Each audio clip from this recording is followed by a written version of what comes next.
Xin chào. Let me just quickly explain what's going on here. So we had to stop midway because there's this lady in front of me. Bless her soul, she was really shaking.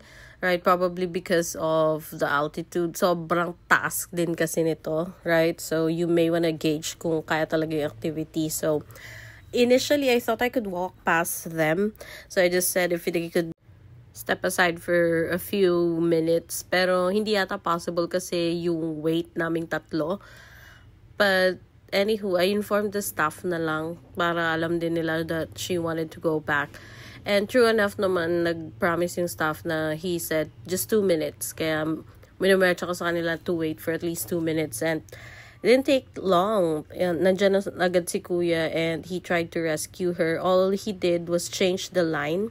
So, instead of pa-north, parang pa-south na yung magiging line ni ate to go back. So, yun lang. But I still applaud her so much. She was already halfway through. I feel like trinay niya naman yung best niya. So, congratulations! Good job pa rin ate. Fighting! So, after that, we were already allowed to move forward and continue with this activity. And a few tips lang siguro is first gauge kung kaya ba talaga. And on top of that, wear proper clothing. As you can see, I was wearing a dress and I was visibly struggling. Whenever I use my left leg, hirap na hirap ako dyan kasi yung dress ko, it would flap. And then, nakaharang siya sa daanan ko. It's making it harder for me to step.